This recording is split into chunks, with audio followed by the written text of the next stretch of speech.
What's going on, my guys? Welcome back to my channel. I'm Garrett with Game by the Beach. Very excited to be here with you today because we're going to be playing around with CORSAIR. CORSAIR, I really believe it's a super cool card. I like all those types of cards. Alchemist, CORSAIR, Pretzel, where they're throwing things random, but they're still really useful. A card that's completely fallen out of the meta. We're going to be giving it a try today, seeing if we can get a couple of wins and seeing what we face on the ladder. Guys, grab your coffee, grab your device, and let's head on down to Game by the Beach.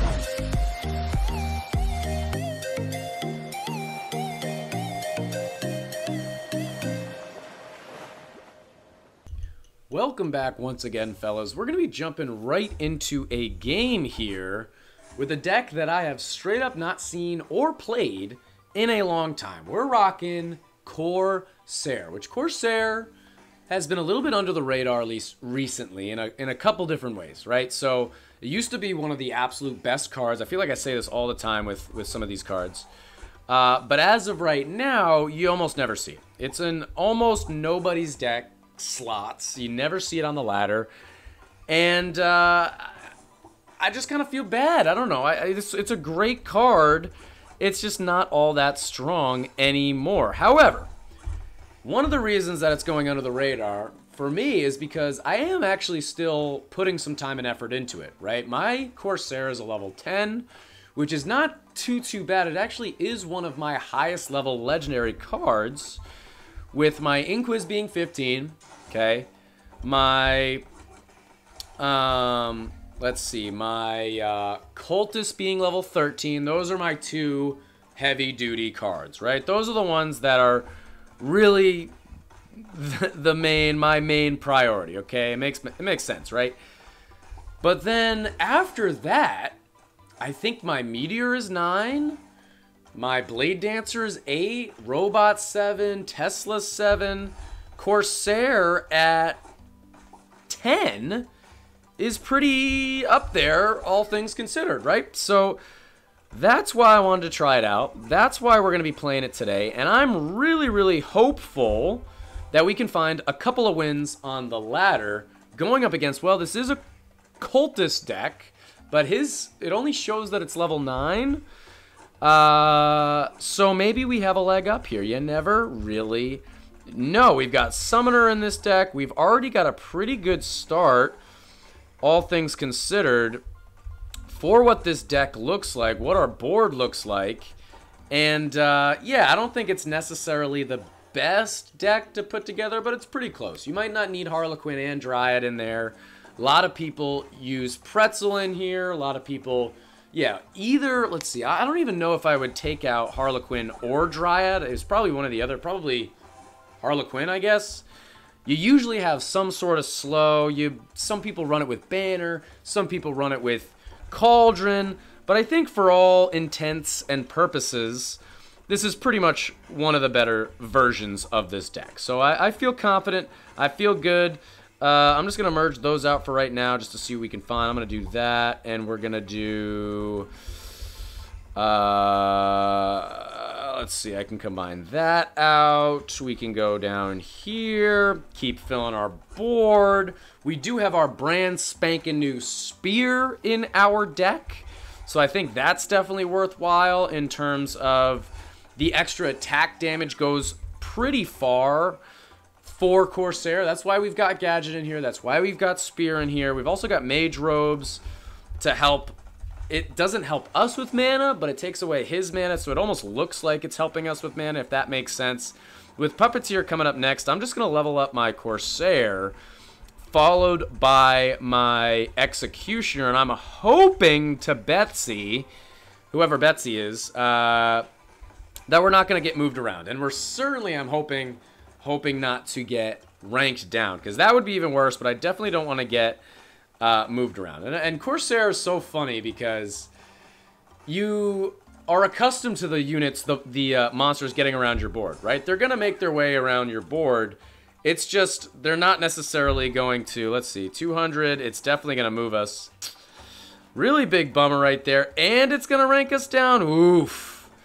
That's a real tough look. So That's probably the biggest issue with Corsair in today's day and age. You get hit by every boss. Puppeteer moved us and ranked us down. That's horrible. If it was a Bedlam, the game's pretty much over. That's kind of all she wrote, right? I mean, what else the heck am I supposed to do? I'm just gonna do. We'll go there. I'm gonna do that. I'm gonna do this. I guess we'll just do that. Fill our board out again. We got the extra Dryads, so we might as well utilize them. Gonna level up my Executioner. Let's try and get him to max. That'll help us out. But it's going to be an uphill battle no matter what. We're going to get hit by lions. We're going to get hit by pretty much every boss. That's why the more tamers, the better. But remember how badly, I always forget when I play Corsair, but remember how badly Corsair is against Warlock, right? It just clears your board. It takes forever to take it out. It hits all the ones that you want to keep. It's always a nightmare. But guys, if you are enjoying this video, make sure that you guys are subscribed to the YouTube channel, right? We're on our way to 20,000 subscribers. We're going to do a special there. Make sure that you're also checking out all the other platforms that I post on, which are TikTok, Facebook, as well as YouTube, of course, to where we're putting out shorts on those platforms. So go check them out if you haven't yet already. They're a bunch of fun, and I'm really excited about them. And go say what up in the comments of them. And if you guys do put any money into the game, make sure that you're going through My Games rather than the app and use code BEACH because it's totally free and it helps the content creators that you guys love so much. Or don't. Who knows? But we're going to do this. We're going to do this. I feel like a rank 3 Executioner should do the trick. Puppeteer once again, so I'm definitely going to just try and build mana here. We pretty much have a full board for our gadget. We just need one more. That's our last one. 30 seconds. Let's check out this guy's equipment. Level 10, level 7, level 5. So we definitely have a leg up on him on equipment. Probably on crit, if I had to guess. What level is his gadget? Level 1. So we have our hero leg up. We've got every single thing going for us, except for the fact that he's running Cultist and I'm running Corsair. And I straight up haven't seen a win with Corsair, and certainly haven't been a part of a win with Corsair in a long time. 1-7 versus 500. What a sad day for Corsair. But it's going to move us around. Hopefully it doesn't rank us down. Executioner, do your worst. Dang it. It's going to rank us down, but it actually moved us into a good spot. Executioner, please. Thank you. Moved us into a good spot. Got this guy back onto a 4. Got this guy out of tile. I don't know what he was before, but not too shabby. All things considered, 50 seconds until Gorgon. We do have a bunch of mana, so I do want to start merging some things out, but 45 seconds. I'm going to hit my gadget as soon as I can. I see a vortex. Let's hit it there. I guess I'll just start merging a little bit. Yeah, there is a lion. So let's fill our board. Let's see what this lion hits. Rank 3. Okay, so it's going to hit 2 of our units as a minimum. Looks like it's going to hit 3 of our units. Yep, okay, so at least we can do that. We protected a little bit. We got an open space again. I'll just do that. Why the heck not? Combine those out also. Gorgon on its way. And at least our opponent is having just the slightest amount of trouble. Okay, I feel like we're always going to be just hanging in. And then hopefully at the end of the game, we can kind of just sneak out a victory. I'm actually going to merge a couple of times here just to try and find a second Executioner, because I feel like that would definitely be worthwhile. If it hits my Executioner, that's really bad. All right, we found a second Executioner, so I like that. We should be able to take this out. Okay, there we go. We did take it out. Was it scary? Yes. Yes, it was scary. We're going to do that. Monkey King as well as Warlock is a super bad combo. He's made it to the Harbinger of Evil with his 20 absorbs. Uphill battle, fellas. That's what we knew we were getting ourselves into. That's what we knew was going to be happening. He is having trouble with his Bannerlord. We haven't even made it to our Bannerlord, but hopefully once we do, we take it out pretty quickly. And we did. Once we made it there, we took it out pretty quickly. We're going to hit our gadget right here. try and slow everybody up. Pretzel would probably have been a really good idea here. But if we can make it at all back towards our portal a little bit, that would be really, really nice. 15 seconds. We're spamming things out as quickly as we can. Our board is still looking pretty good. 7 seconds, 6 seconds. You can see how we're clearly not doing well, but we are alive. But with Monkey King plus Warlock, I don't think we can take either of these out. I really don't. 15, because Warlock's going to clear. Take out Monkey King at least. Take out Monkey King. We're going to hit our gadget. So we're both going to take a hit here. And it's just whoever holds on longer. He's got Pretzel, so he should win. And he did. And he did. Hit him with a good game. 1 loss in the books. Level 9. Yeah. Everything is lower. Literally every single thing is lower. Let's just look at the stats. 150 mil, 140 mil. It felt like we were spamming things out really, really slowly. Let's try and maybe make just a tiny tiny change in our deck and jump into the second game of the morning. Back into the second game that we go, and we made a couple of adjustments, okay? So Harlequin Dryad, especially if I'm using Fairy of Growth, you don't necessarily need Harlequin. Of course it's helpful, but you don't necessarily need Harlequin. So I threw Pretzel in instead of Harlequin, okay? It's going to add a little bit of slow to us, add a little bit of damage for us, and I also threw in Banner, which is going to do a couple of things. Banner's really high in morale, so we should be able to get to our gadget active ability quicker.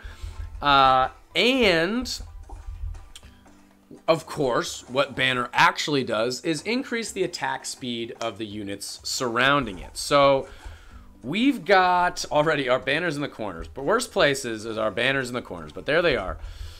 Attack speed with our Corsair is probably the most important thing, right? So the more attack speed means the more bombs means the more damage, and hopefully that's going to make the difference in this game. We are going up against another cultist player. The game's being very, very nice to me. I can't even lie, right? First game, level 9. I like that they're doing the matchmaking like this. It really is fair, okay? Again, this guy, I'm sure that I've got a leg up on him in probably everything. Crit, equipment, card level, everything, right? But we're playing Corsair, and he's playing a level 11 cultist. He has the advantage. It's just a better card. Cultist is just a really, really strong card as of right now. So I guess we're just going to hang out with that guy. Okay, let's just do that. That'll be fine. Let's see if I can get a Corsair over there. And one of the really, really unfortunate things is that I'll just do that. I'll do that. We aren't going to be able to cleanse any of our units. So anytime he sends a sword my way, actually, he's using Abyss. He's using Harbinger of the Abyss. So I don't know. That makes me feel a little better maybe, but okay, perfect. We're going to go there. We're going to go there. We're going to definitely start leveling up some of our units here. But yeah, Abyss is obviously going to be difficult for us. We can't cleanse his sword spam. We're not going to be able to cleanse any of his Abyss stuff that's going to come down. It's going to be an uphill battle all the way, but that's exactly what you come to expect when you're playing cards that are outside the meta. And hopefully we can just do a little bit of work just setting up our board so nicely that we don't necessarily need to cleanse and deal with all that stuff. We also want to build some mana. We want to get our gadget up. We want to do a bunch of stuff, and we want to level everything up, but we also want to save mana. So that makes a lot of sense, right? A little bit of a conflicting idea. Let's see what this Abyss hits. He's only got the 1. That's fine. I'm going to merge that out. We don't need an Executioner right here, right now. We probably do, but we're not going to use one as of right now. I'm trying to find another one. There's another one. We definitely want to level up our Executioner when we get a chance, but not the most important thing, especially in the beginning of the game. So I'm just going to focus on getting our banners. I wanted this guy here, just on that, on here. I wanted one there to get it on this guy, on this guy. Pretzels, I'm really not going to be worried about pretzels all that much. With these, since those are both debuffed, I might as well use it. I'm going to go here, and now we can level that guy up, and we can actually level that guy up. I'm going to do my banner, I'm going to do my Executioner, and our board is starting to materialize. Okay, he only has one T on his board right now, which is very good for us because it means only one Abyss is going to send our way at a time. And it also means, since he's not doing Harbinger of Evil, he doesn't have as high a cap of damage as that card does, okay? So we might be able to, just might be able to hang against a guy using Harbinger of the Abyss, but I don't know if we're ever going to be able to hang against a guy using Harbinger of Evil at level 11. And level 11 isn't even that high. It is a higher level than mine, right? At least, actually, so I did say we had a leg up in card levels. We don't, technically. He's clearly got higher level card levels because his is a minimum level 11. So, just a little thing. Tribunal in 45 seconds, 100,000, 20 billion% chance, guaranteed, we will get hit by Tribunal. I don't think he will. If he did, that'd be amazing, but I don't think he will. So we're just going to have to maintain a little bit here, build some mana. We're kind of waiting for him to do an Abyss. He's going to be able to do one somewhat soon. He doesn't have any sword stacks as of right now. I wish when Tribunal hits you, it would also take away some of the debuffs that you're dealing with. But that's probably just wishful thinking on my part. I'd probably be mad if it was the other way around. I was playing Cultist and they kept getting hit by bosses, which was giving them an advantage. But hey, either way, I'm going to hit my gadget. That's actually a really good timed gadget right there because it's right at the end of the wave. I'm just going to do this. Is he sending anything? No, he's not. Okay, so I'll just do that. So, of course, oh, we both took hits right there. So that's great. We both took hits. Not mad about that at all. I'm going to merge these out because I don't need whatever the heck those are. We're going to do a little bit of that. Fine by me. We do have a bunch of Executioners, which is okay. I'm going to do a banner followed by an Executioner here. They're all rank 1s. Didn't I get mine to like rank 3 or something? I guess I only got him to rank 2, so not too crazy. His board is actually struggling very, very hard right now. He's 2 away from T's in 2 different spots. But he could make a T if he wanted to. Does he not realize he can make a T? He could use this and move that guy over and then use that and move that guy over. Does he not know that? I'm not gonna tell him if you're not gonna, and he's having a tough time. Don't tell me Corsair can win on the ladder. Don't tell me. And I also don't want to get ahead of myself. Don't get ahead of yourself, Garrett. Let's just do this. Let's do this. Rank 3 banners, absolutely not what I wanted. We are trying to work back just a little bit here. Couple of Dryads. Let's see. I like that our board is full. Assassin is 1,000% going to hit something, is going to take something off our board. Hits our rank 4, our highest ranking Corsair. Yup, we know about that. But it's only going to rank down some units. So honestly, I might just, well, okay. We'll go here, we'll go here. I could have gotten this guy to 2 if I really wanted to. Now he's trying to get back to a T in the middle there. It hit our rank 4. We were able to get back to a rank 2, which is nice. We're the only one that has pretzel, any type of slow. When you're both kind of having a hard time and you're the only one with slow, that's definitely an advantage for you. He's got a unit steaming, a monster steaming around his board. He took a hit right there. We're dropping our gadget. I am absolutely sold that this deck is a better version. Hit him with a good game. Level 12. Pretty decent equipment. Level 9. 2,000 crit. Level 3 gadget. This is how you got to break it down, okay? Even in this game, clearly Cultist is better. He had a really hard time over there. I don't know if he was having bad RNG or what. Maybe my mage robes were really affecting him. I don't know. But Cultist seems better than Corsair. Nothing that we didn't know. But clearly it looked like my account was better, and I think that's kind of what got us the win. Guys, Corsair, give it a try. Let me know what you think in the comments. Is Corsair just a dead card? Is there a deck out there where it works decently well? If I was able to get my Corsair to level 15, would it be worthwhile? Is there specific talents that it needs in order for it to still be relevant in the meta? I don't know. Let me know what you think, but that is going to be the end of this YouTube video. If you enjoyed, make sure to like, comment, and subscribe, and I'll check you guys out in tomorrow's video.